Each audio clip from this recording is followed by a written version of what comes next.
உறவுகள் அனைவருக்கும் வணக்கம். அண்ணன் சீமான் அவர்கள் தலைமையில் புதுச்சேரி மாநில வேட்பாளர் அறிமுக மாநாடு நாளைக்கு சாயங்காலம் நடக்க இருக்குங்க. இந்த மாநாட்டுக்கு நீங்க சென்னை ஈசிஆர் வழியா வரீங்க அப்படின்னா பாண்டிச்சேரிக்குள்ள வந்த பிறகு முருகா தேட்டர் சிக்னலுக்கு முன்னாடியே வலதுபுறத்துல உங்களுக்கு கொக்கு பார்க் இருக்கும். அது பக்கத்துல தாங்க இந்த திடல் இருக்கு.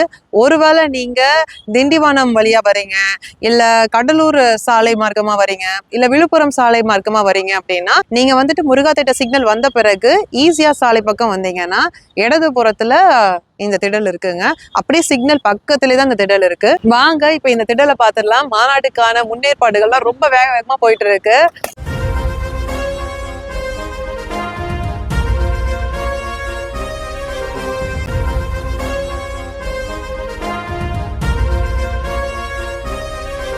சுத்தி நம்ம தமிழ் தலைவர்களுடைய புகைப்படங்கள்லாம் வச்சிருக்காங்க. இப்போ ஒரு சைடு வந்து ஃபுல்லா வச்சுட்டாங்க, இந்த சைடு இனிமேதான் வைக்க போறாங்க.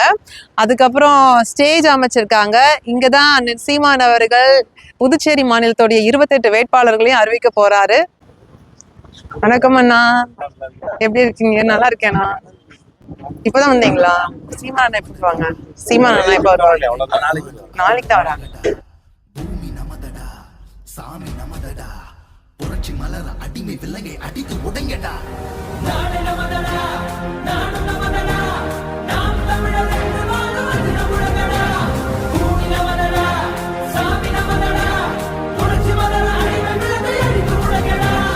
இடியடா இடியடா என்று நம் கொடியடா, இனிமேல் நாம் தானடா. தடைகளை உடையடா, சரித்திரம் படையடா, தனிகிட தீன் தானடா. நாடு நமதடா, நாடு நமதடா, நாம் தமிழர் என்று வாழ்வது நம்முடையடா. பூமி நமதடா, சாமி நமதடா, புரட்சி மலர அடிமை விலங்கை அடித்து உடைங்கடா.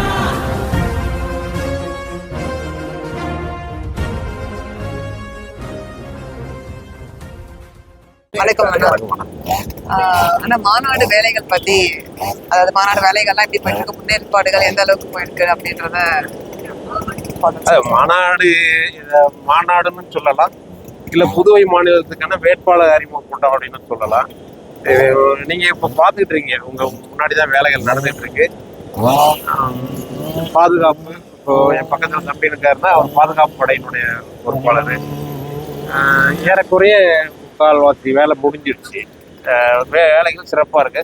உங்களுக்கு நல்லாவே தெரியும், நாம் தமிழர் வந்து ஒரு நிகழ்வு நடத்துறாங்கன்னா அதுல எந்த விதமான பிசுறும் இல்லாம மிகச்சிறப்பா திட்டமிட்டு செய்வாங்கட்டு. அதே மாதிரிதான் தமிழ்நாட்டுல எப்படி நம்ம திருச்சி மாநாடு, மாற்றத்தை விரும்பும் மக்களின் மாநாடு எவ்வளவு சிறப்பா நடந்ததோ அதே போன்ற ஒரு ஏற்பாடு தான் இங்கேயும் நடக்குது. ஏன்னா இவர்களும் நாம் தமிழ் தம்பிமார்கள் தான், அவர்களும் நாம் தமிழ் தம்பிமார்கள் தான். வேலைகள் சிறப்பா நடக்குது. இங்க வந்து எவ்வளவு பேர் கூடுவாங்கன்னு நீங்க எதிர்பார்க்குறீங்க? இது புதுவை மாநிலம்ன்றதுனால நீங்க அந்த புதுச்சேரியே தமிழ்நாட்டில் உள்ள ஒரு சட்டமன்ற தொகுதி இல்லை ஒரு 1.5 சட்டமன்ற தொகுதி, அதற்கான அளவு தான் இது. அதனால வந்து குறைந்தபட்சம் நாங்கள் வந்து ஒரு 10,000 பேரை எதிர்பார்க்குறோம்.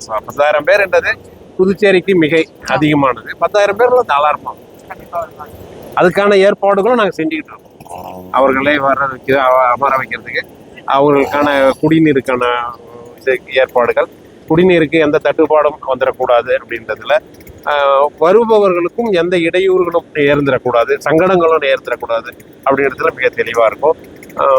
அவசர ஊர்தி இங்கே வைக்கிறோம். கழிப்பறைகள் வந்து பெண்களுக்கானது, ஆண்களுக்கானது, தனி கழிப்பறைகளுக்கான அது ஒன்று ஏற்பாடு நடந்துகிட்டு இருக்கு. அந்த ஓய்வறை, இந்த ஓய்வறைன்னு சொல்லுவாங்க, அந்த கேரவான்னு சொல்லுவாங்க, அதுக்கான ஏற்பாடுகளும் நடந்துகிட்டு இருக்கு. எல்லாமே திட்டமிட்டு சரியா பண்ணிட்டு இருக்கோம். பெண்களுக்கு, தாய்மார்களுக்கு எல்லாம் பால் ஊட்டும் முறை அதெல்லாம் அது செய்யறோம். அது எல்லாமே செய்யறோம். இங்க வந்து பொதுவா வந்து 10,000 பேர் தான்ன்றதுனால குறைஞ்சது ஒரு 5,000 மகளிர் நாங்க எதிர்பார்க்கிறோம். இருந்தாலும் கூட பெண்களுக்கு தான் முன்னுரிமை. அதனால வந்து அது அந்த பால் ஊட்டும் இடம், அது இப்போ அந்த தொழுகைக்கான இடம், அதுவும் நோன்பு இருக்கிறவங்களுக்கான தொழுகைக்கான இடம், இது எல்லாமே திட்டமிட்டு செஞ்சுக்கிட்டு. இப்போ இந்த தேர்தல் புதுச்சேரியில நாம் தமிழர் கட்சி எந்த அளவுக்கு வாக்கு சதவீதம் பெறும், எத்தனை வேட்பாளர்கள் வந்து சட்டமன்ற தொகுதிக்குள்ள போவாங்க அப்படின்னு? தமிழ்நாட்டு அரசியலுக்கும் புதுவை அரசியலுக்கும் ஒரு சின்ன வேறுபாடு உண்டு. தமிழ்நாட்டுடைய அரசியல் நிலைப்பாடு வர, இது புதுவை மாநில சின்ன அரசியலாக இருந்தாலும் இங்க வந்து இந்த இலவசங்களை வந்து எப்போதும் கொடுக்குறாங்க. அது தமிழ்நாட்டுல வந்து இலவசங்களை தேர்தல் தான் தேர்தலுக்கு கொடுப்பாங்க. முன்னாடி வரைப்பாங்க. புதுச்சேரியை பொறுத்த வரைக்கும் இலவசங்களை வந்து எப்போதுமே கொடுத்துக்கிட்டே இருக்கிறாங்க. இது மக்களுக்கு வந்து ஒரு மனநிலை மாறணும். இந்த இவ்வளோ இலவசங்கள் கொடுக்கும் போதும் நாங்கள் வந்து நாடாளுமன்றத்தில் ஒரு கணிசமான வாக்குகளை வாங்கணும். இப்போ இந்த சட்டமன்றத்துக்கு வந்து குறைந்தபட்சம் சட்டமன்றத்துக்கு நுழைவோம். அதில் வந்து மாற்று கருத்தே இல்லை. கூடுதல் இப்போ வந்து தேசிய கட்சியாகிய அந்த ஜனதா கட்சி எப்படியும் ஆட்சியில் இங்கே அமர்ந்துடணும்.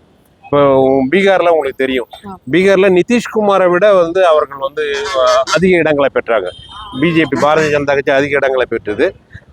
நிதிஷ்குமார் அவர்களை விட ஒரு 5 இடம் வந்து குறைவாக பெற்றார்கள். இருந்தாலும் நிதிஷ்குமார் முதலமைச்சர் ஆனார். இன்றைய நிலைமை நிதிஷ்குமாரை தூக்கிட்டு பிஜேபி அங்கே முதலமைச்சர் ஆகிறதுக்கான வேலைகள் நடந்துகிட்டு இருக்கு. அதே போன்ற ஒரு செயல்பாடு தான் இங்கே இருக்கு. பிஜேபியோட நிலைப்பாடுகள் என்னவோ அதுதான் இங்கே உள்ள ரங்கசாமியினோட நிலைப்பாடாகவும் இருக்கு.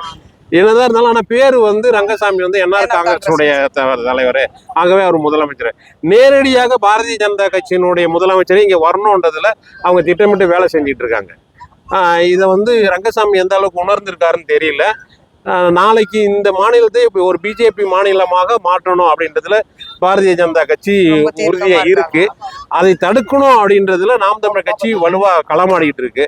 இப்போ களமாடும் போது அப்போ நாம் தமிழ் கட்சிக்கு மற்ற கட்சிகள் பிற கட்சிகள் உதவி செஞ்சா பரவாயில்ல. இது பாரதிய ஜனதா கட்சி ஆளுகின்ற மாநிலங்கள்ல எவ்வளவு சீரழிவுகள் நடந்துகிட்டு இருக்கு, என்னென்ன கேடுகள் நடந்துட்டு இருக்கு, உலகம் உற்று நோக்கிக்கிட்டு இருக்கு. அப்போ பாரதிய ஜனதா கட்சி இங்கே கால் ஊன்றதுக்கு வழிகோலக்கூடாது என்பதுல மற்ற கட்சிகள் வந்து இருக்கணும். ஆனால் ரங்கசாமி பாரதிய ஜனதா கட்சியை தன் தோளில் சுமந்துக்கிட்டு கொண்டு வந்து இங்கே நிலைநிறுத்த பார்க்குறாரு.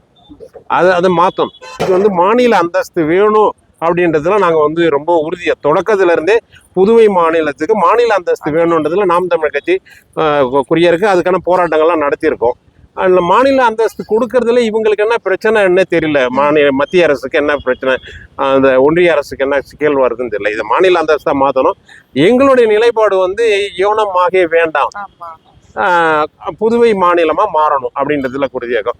இந்த ரெண்டு தொகுதி, ஒரு கேரளாவில இருந்தும் ஆந்திராவில இருந்தும் 2 தொகுதியை வச்சுக்கிட்டு யவனமாக ஒரு மலையாளியும் ஒரு தெலுங்கரும் நின்றுட்டு தமிழர்களுக்கான ஒட்டுமொத்த வேலை வாய்ப்பையும் அவர்கள் பறிச்சுக்கிட்டு போறாங்க. தொடர்ந்து இதான் இந்த காலம். இந்த விடுதலை பெற்ற நாள்ல இருந்தே புதுவை மாநிலம் விடுதலை பெற்று ஒரு யூனியன் பிரதேசமா அமைஞ்ச நாள்ல இருந்தே பாத்தீங்கன்னா தமிழ் இளைஞர்களுக்கான அந்த வேலை வாய்ப்புகளை இவங்க 2 பேரும் பறிச்சுக்கிட்டு போறாங்க. அதை கருத்துல கொண்டுதான் எங்களுக்கு யவனமாக வேணாம், நீங்க அதை கேரளாவோட சேர்த்து விடுங்க, ஆந்திராவோட சேர்த்து விடுங்க, அந்த வேலை வாய்ப்புகளை அவங்க மண்ணில் உள்ள வேலை வாய்ப்புகளை அவங்க பெற்றுக்கிட்டோம். ஆனால் என் மண்ணில் உள்ள வேலை வாய்ப்புகளை, என் இளைஞர்களுக்கு வர வேண்டிய அந்த வேலை வாய்ப்புகளை நீங்க பறிச்சுட்டு போறது எந்த வகையில நியாயம் அப்படின்றத நாங்கள் கேட்குறோம். அதுதான் யவனமாக வேண்டாம், புதுவைக்கு மாநில அந்தஸ்து வேணும் அப்படின்றத அந்த கருத்தியலை தான் இப்போ அண்ணனும் நாளைக்கு இன்னும் வலுவாகவும் பேசுவாங்க. அதை நோக்கி தான் நாம் தமிழ் கட்சி பயணிக்குது. அப்போ இங்கே உள்ள மக்கள் இதை உணர்ந்து நாம் தமிழ் கட்சிக்கு இப்போ ஒன்று தெரியுதுங்களா, மாற்றத்தை விரும்பும் மக்களின் மாநாடு, அந்த மாநாட்டை ஒரு 10 லட்சம் பேர் திரண்ட அந்த ஒரு மாநாட்டை எவ்வளவு ஒழுங்காக நடத்தினார்கள். அப்ப இவர்கள் கையில ஆட்சி அதிகாரம் வந்தால் இந்த நாடும் ஒழுங்காக சிறப்பாக இருக்குன்றதை உணரும். அதேதான் புதுவைக்கும் அதே கருத்தியல் தான். புதுவையிலையும் ஒரு நல்ல ஆட்சி நடக்கணும் அப்படின்னு நினைச்சோம்னாக்கா மாநில உரிமைகள், மாநில அந்தஸ்து வேணும், மாநில உரிமை வேணும், உரிமைகள் காக்கப்படணும்னா நாம் தமிழர் கட்சியை விட்டா இந்த மக்களுக்கு வேற வழி இல்லை. இவர்கள் கொடுக்குற இந்த 5 கிலோ அரிசிக்கும் இந்த ரூபாய் நோட்டுக்கும் பருப்புக்கும் தேங்காய்க்கும் இவர்கள் விலை போனாங்கன்னா நம் எப்பொழுதும் அவர்களுக்கு அடிமை, அதான் கையேந்தி நிற்கிற நிலைமை தான் இருக்கும். இந்த கையேந்திர நிலைமை மாறணும்னா இவர்கள் உணரணும். நாம் தமிழர் கட்சிக்கு ஆதரவா இந்த மக்கள் வரணும்.